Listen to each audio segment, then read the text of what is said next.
এই কোটি টাকা খরচ করে একাডেমি চালিয়েছি, কখনো কারো থেকে চাইনি। আমাদের তামিম ইকবালের প্রতি আমি আকর্ষণ করবো। প্রায় 50-এর ঊর্ধ্বে চিটাং প্রিমিয়ারে খেলে, 200-র ঊর্ধ্বে ঢাকায় খেলে, 138টা শিরোপা আমার হাত দিয়ে উঠে সবার। চট্টগ্রামের উদীয়মান ক্রিকেট একাডেমির প্রধান কোচ ফিরোজ খান 9 মাস যাবৎ আনকন্ট্রোলড ডায়াবেটিসে ভুগছেন এবং চিকিৎসা নিচ্ছেন বাসা থেকে এবং বিভিন্ন হসপিটালে চট্টগ্রামের। উনি মূলত হচ্ছে বিনা খরচায় কিংবা বিনা পয়সায় চট্টগ্রামের বেশ কিছু উদীয়মান ক্রিকেটারকে ট্রেন করেছেন। এছাড়াও চট্টগ্রামের 76 জন, ঢাকায় 200 জনের মতো ক্রিকেটার ওনার উদীয়মান ক্রিকেট একাডেমি থেকে কোচিং করে বেরিয়ে দেশের বিভিন্ন ডিভিশনাল এবং প্রিমিয়ার লিগে ইতিমধ্যে খেলছে। এমন একজন ব্যক্তিত্ব 9 মাস যাবৎ বিভিন্ন রোগে ভুগছেন, মূলত ডায়াবেটিস রোগে ভুগছেন, কিন্তু দেখার কেউ নেই। আমি আজ এসেছি ওনার সাথে কথা বলতে এবং ওনার যে ক্রিকেটীয় যাত্রা ছিল সেটি সম্পর্কে জানতে। একটি বিষয় জানিয়ে রাখতে চাই, উনি যেমনটি আমাদের জানিয়েছেন যে চট্টগ্রামের প্রত্যেকটি উপজেলায় ওনার ক্রিকেট একাডেমির শাখা ছিল, যেখানে তিনি বিনা খরচেই কিন্তু উদীয়মান ক্রিকেটারদের ট্রেন করেছেন, যারা দেশের ডিভিশনাল লিগ সহ বিভিন্ন জায়গাতেই এখন খেলছেন। এমন একজন ব্যক্তি যিনি 2005 সাল থেকে বলা যায় গত 22 বছর যাবৎ একটি ক্রিকেট একাডেমি চালিয়ে যাচ্ছেন। ওনার হাতে গড়ে উঠেছে দেশের বিভিন্ন ক্রিকেটার। আজ কিন্তু উনি চিকিৎসাভাবে বলা যায় একরকম তুচ্ছ তাচ্ছিল্যর ভাবে কিন্তু বাসায় থেকে এবং চট্টগ্রামের বিভিন্ন প্রাইভেট হসপিটালে চিকিৎসা নিচ্ছেন এবং বিসিবি থেকে এখন পর্যন্ত কোনো সাহায্যের আশ্বাসও ওনাকে দেয়া হয়নি। আমরা আজ সরাসরি রয়েছি ফিরোজ খান সাহেবের বাসায় এবং আমরা কথা বলার চেষ্টা করব হচ্ছে ওনার সাথে। উনি অসুস্থ রয়েছেন বেশ কিছুদিন যাবৎ।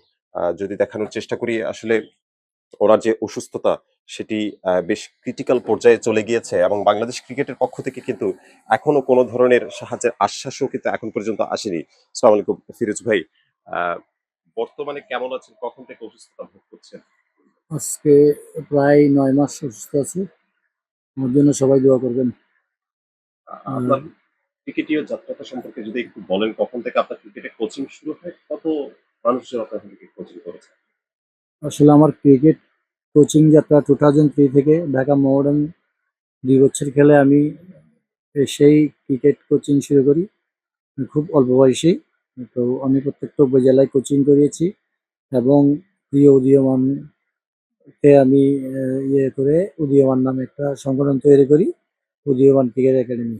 আর আমার প্রায় 50-এর ঊর্ধ্বে চিটাং প্রিমিয়ারে খেলে, 200-র ঊর্ধ্বে ঢাকায় খেলে, আর হচ্ছে প্রায় 100 রানার আপ চ্যাম্পিয়ন 138টা শিরোপা আমার হাত দিয়ে উঠে সবার। এটাই।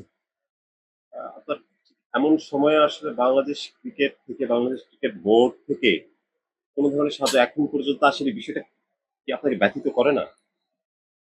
আসলে অনেকেই যোগাযোগ করেছে আমার সাথে, এটার জন্য ধন্যবাদ। একটু সময়ের ব্যাপার, সবাই অনেক প্লেয়ার যোগাযোগ করেছে, এটার জন্য আশ্বস্ত করেছে, এটার জন্য ধন্যবাদ। এবং নতুন যে সভাপতি আমাদের তামিম ইকবালের প্রতি আমি আকর্ষণ করবো, যাতে আমার যেহেতু এটা ব্যয়বহুল, দেশের বাইরে যেতে হচ্ছে, আমাকে যাতে একটু সহযোগিতা করে। শেষে একটু জানতে চাইবো, আসলে বাংলাদেশ ক্রিকেটের জন্য 22 বছর যাবত হয়ে যাচ্ছেন, আপনার হাতে অনেক ক্রিকেটার তৈরি হয়েছে। সামনে যারা আপনাকে দেখে তো আমার মনে হয় যে অন্যান্য যারা একাডেমি চালায় তারা ডিমোটিভেট হয়ে যাবে আপনার এরকম অবস্থা পাচ্ছে। আপনি ইন্ডিয়াও যাবেন বলছেন, সব মিলিয়ে আসলে কিভাবে আপনার চিকিৎসার ব্যবস্থা হচ্ছে এখন পর্যন্ত? এখন পর্যন্ত আসলে আমরা ভিসাটাও পাইনি, ভিসাটা যদি পেয়ে যাই, আসলে টাকা পয়সা এটা বড় বিষয় না। আমি নিজেই কোটি টাকা খরচ করে একাডেমি চালিয়েছি, কখনো কারো থেকে চাইনি। এবার হয়তো বা অর্থ সংকটে আছি, যদি সবাই একটু সহযোগিতা করে আমার মনে হয় একটু ভালো হয়। কখনো আমি কারো থেকে কোনো টাকা পয়সা চাইনি এবং কোনো টিমে কোনো বাজেট ছিল না। কোটি টাকার টিমে আমি 8-10 লাখ টাকা দিয়ে চালিয়ে দিয়েছি। বাট এবার যেহেতু আমি একটু অর্থ সংকটে আছি, আমাদের অনেক ল্যান্ড আছে, বাট আমাদের হ্যান্ড ক্যাশ নেই। তো যদি খুব তাড়াহুড়ার মধ্যে হচ্ছে সবকিছু, তো যদি হয় ভালো, না হলেও আমার কোনো দুঃখ নাই। যেমনটি শুনছিলেন, মূলত কথা বলছিলাম ফিরোজ খানের সাথে, যার হাতে আমি যেমনটি জানিয়েছি গত 22 বছর যাবত, যার হাতে দেশের অসংখ্য ক্রিকেটার যারা প্রিমিয়ার লিগ খেলছেন, ডিভিশন খেলছেন, অনেক ক্রিকেটার তিনি নিজের হাতে তৈরি করেছেন। যেমনটি জানিয়েছেন যে ওনার কোনো আক্ষেপ নেই যে উনি কোনো সাহায্য পাচ্ছেন না।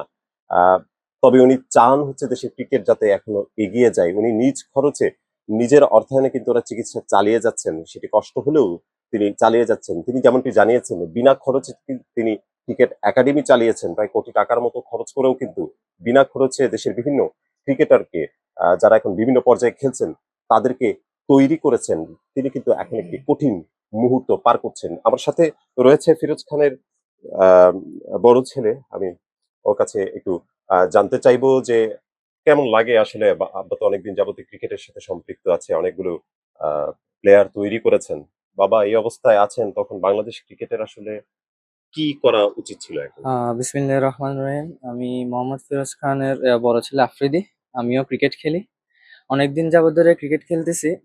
ছোট থেকে বড় হওয়া পর্যন্ত আমি আব্বুকে সবসময় দেখতাম। বাসায় আমাদেরকে টাইম দিতে পারতো না, সকালে যেত রাত্রে আসতো। অনেকগুলো ট্রফি, অনেকগুলো প্লেয়ার আমার আব্বুর হাতের ধরা উঠা। কেউ বিপিএল এ খেলতেছে, ইরফান হোসেন, এনসিএল খেলতেছে, মানে বড় বড় জায়গায় ঢাকা প্রিমিয়ার থেকে শুরু করে চিটাগং প্রিমিয়ারে অ্যাটলিস্ট কমে 70 থেকে 80 জন, এবং অল ওভার পুরো চিটাগং লিগে অনেকগুলা প্লেয়ার আব্বুর হাতে আমি ছোট থেকে দেখতেছি। এখন আসলে ছোট থেকে আমার আব্বু একটা জিনিস কি, কখনো মানে কষ্ট পাইলে এগুলো বলতো না কাউরে। বলতো আমি খানদানি, আমি এগুলা কাউকে বুঝতে দিব না। আমরা অনেক সময় বলতাম আব্বু তোমার তো মানুষ আছে, তুমি বলো তোমার ট্রিটমেন্ট করা উচিত। আব্বু বলতেছে না, আমার কাছে যা আছে আমি যা মানুষের কাছে হাত পাতবো না, বা বিসিবির কাছে কখনো এগুলা বলতো না। মানে খানদানির জিনিসটা আব্বুর কাছে ইয়াটা ছিল। আমরা সবসময় বলতাম। এখন রিসেন্ট যেটা হলো যে আব্বুর অপারেশন করা দরকার ছিল, কিন্তু আব্বুর অর্থ সংকট, যা সত্য কথা, অর্থ সংকটের কারণে আব্বু এটা করতে পারে না, এই বেশ কিছু অর্থের কারণে, এবং অনেক টেনশন করেছে, যার ফলে আব্বুর হাইস্ট 28 পর্যন্ত ডায়াবেটিসের মাত্রাটা চলে গিয়েছিল। তখন আব্বু আসলে কাউরে বলে নাই, জিনিসটা বলে নাই, আব্বুর অর্থের সমস্যা ছিল। আসলে ক্রিকেট বোর্ডকে একটাই জিনিস বলতে চাই, ক্রিকেট বোর্ডের জন্য আমার আব্বু অনেক করেছে, যা সত্য কথা। আমার আব্বু ছোটতে মানে যখন থেকে কোচিং ক্যারিয়ার শুরু হয়েছে, তখন থেকে অনেক প্লেয়ারকে বিনা ইয়াতে অর্থের সহায়তা করেও এমন হয়েছে যে আমার আব্বু নিজের টাকা দিয়ে কিছু কিছু প্লেয়ারকে খেলাইছে, এবং আলহামদুলিল্লাহ ওরা অনেক বড় লেভেলে এখন আছে। কিন্তু ওদেরকে কখনো এটা বলে নাই যে আমার অর্থের সমস্যা, আমাকে কিছু হেল্প করো, আমার অপারেশন করতে হবে বা আমার ইন্ডিয়া যেতে হবে, কখনো এরকম কোনো কিছু কাউরে বলে নাই। তো আমি সবসময় বলতাম যে বলো তোমার তো দরকার আছে, কারণ ডায়াবেটিস জিনিসটা হলো যে বেড়ে যায়। এখন আমরা 8-9 মাস পর দেরি করছি, আব্বু আমাদের কোনো কথা শুনে নাই। এখন লাস্টে এসে আমার থেকে এগুলো অনেক প্রবলেম ফেস করতে হচ্ছে, বিশেষভাবে ফিনান্সিয়ালি অনেক প্রবলেম ফেস করতে হচ্ছে আমাদের। যেমনটি কথা বলছিলাম, ফিরোজ খানের যে বড় ছেলে রয়েছে তার সাথে, তিনিও যেমনটি জানিয়েছেন যে জীবন যুদ্ধে, ক্রিকেটীয় যুদ্ধে আহ, তিনি কিন্তু যুদ্ধ করে গেছেন। তবে জীবনে ওনার অসুস্থতার কাছে আজ হার মানতে বসেছে কিন্তু ফিরোজ খান। একমাত্র অর্থাভাবে বাংলাদেশ ক্রিকেটকে নিজের সর্বস্ব দিয়ে দেওয়া একজন আজ এভাবে অবহেলায় পড়ে আছে। কোথায় বাংলাদেশ ক্রিকেট বোর্ড? সেই প্রশ্ন কিন্তু দাঁড়িয়েই যায়। মোহাম্মদ আকিল, সময়ের আলো, চট্টগ্রাম।